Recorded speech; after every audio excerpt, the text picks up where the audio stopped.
বিশ্বাসী, রসুলের আদর্শে প্রতিষ্ঠিত মানবাধিকারে বিশ্বাসী।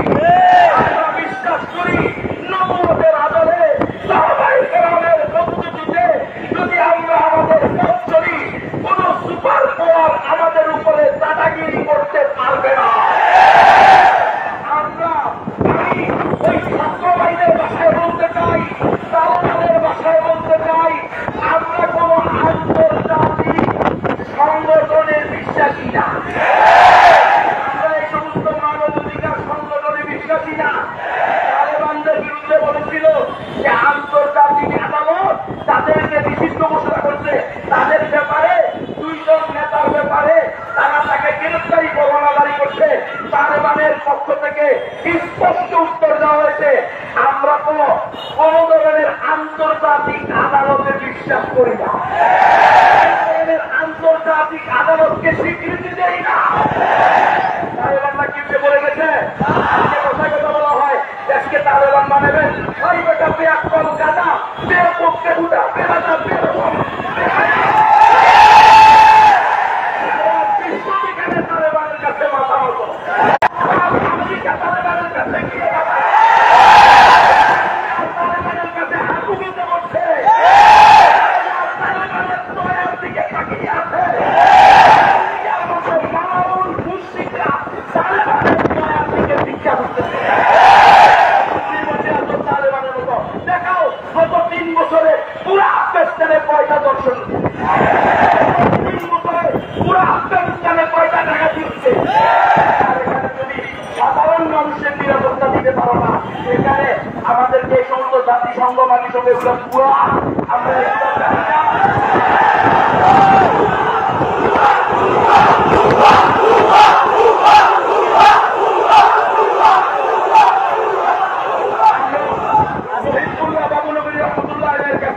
আমরা সকলে যাব হুজুরকে, আমরা বলবো হুজুর আপনার আব্বা ছিল মুজাহিদ আজম, আপনার মামা ছিল কায়েদে মিল্লাত, আপনার বাগিনা আমার শাইখ মুর্শিদ আল্লামা হাফেজ শাহ জুনায়েদ বাবুনগরী, তিনি আমাকে বলেছেন গুনবী এই সমস্ত গণতন্ত্র মন্ত্র দিয়ে হবে না,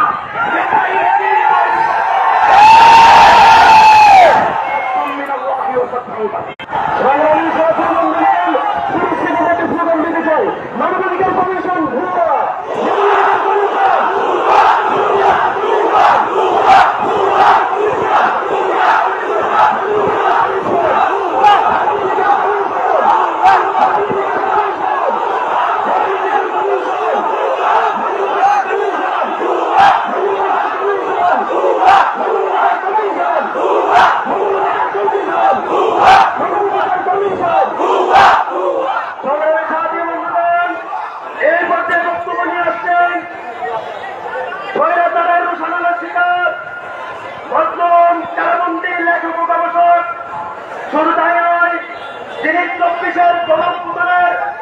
অন্যতম রাজপথের নেতা, লেখক ও গবেষক, বর্তমান সময়ে আবার তাকে নতুন করে মামলা দিয়ে বাংলার দুটি স্থাপনটাকে ঢাকে দেওয়ার চেষ্টা করা হচ্ছে, সেই আশীর্বাদ ভাই।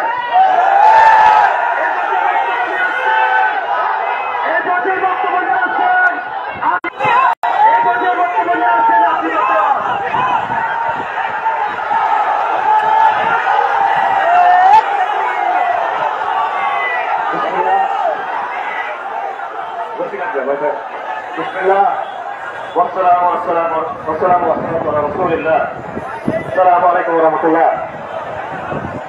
আসছেন গণ অভ্যুত্থানের পর বাংলাদেশের মানুষের আশা ছিল দেশ বিরোধী চুক্তিগুলো বাতিল হবে, গোপন বাণিজ্য চুক্তি প্রকাশ করা হবে, জঙ্গিবাদ বিরোধী নাটক বন্ধ হবে, বিদেশি শক্তি কাবেদারি বন্ধ হবে।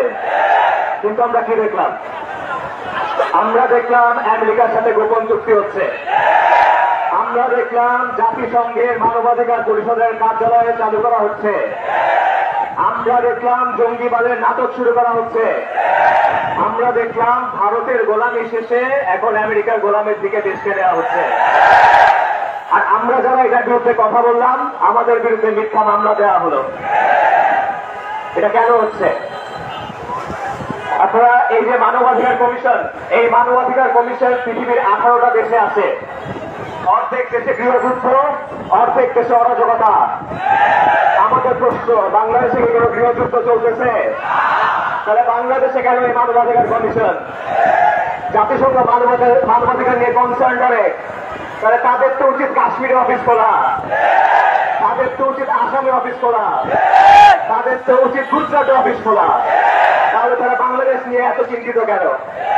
আমি আপনাদেরকে বলতেছি বাংলাদেশ নিয়ে কেন চিন্তিত।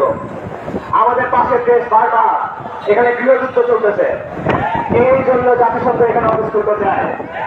জাতিসংঘ এই গৃহযুদ্ধে বাংলাদেশকে টেনে নিতে চায়, জাতিসংঘ এই গৃহযুদ্ধ বাংলাদেশে টেনে আনতে চায়, এই কারণে তারা অফিস করতে চায়। এই গৃহযুদ্ধকে কেন্দ্র করে প্রক্সি ওয়ার চলতেছে।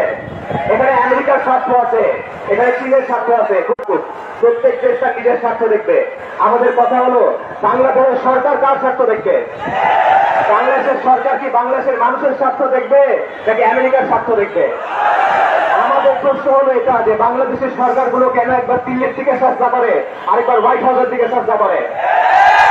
এই জাতিসংঘের মানবাধিকার কমিশন যদি চালু হয়, আপনারা জানেন বাংলাদেশের পার্বত্য চট্টগ্রামে বিচ্ছিন্নতাবাদী আন্দোলন আছে, যাদেরকে বিদেশি শক্তি সহায়তা করে, যাদেরকে পশ্চিমা শক্তি সহায়তা করে। এই অফিস খোলার পর পার্বত্য চট্টগ্রামে কি হবে? এই দায় কার? এই দায় ইন্টারিম সরকারের। আপনারা জানেন এই মানবাধিকার কমিশন এলজিবিটি এজেন্ডা প্রচার করে, তারা বিকৃত যৌনতাকে অধিকার বলে প্রচার করে। তাদের যে জাহিলিয়াত, এটা তারা পুরো বিশ্বের উপর চাপাই দিতে চায়। তারা শিশুদের মধ্যে, তাদের ঘোষিত কথা, তারা শিশুদের মধ্যে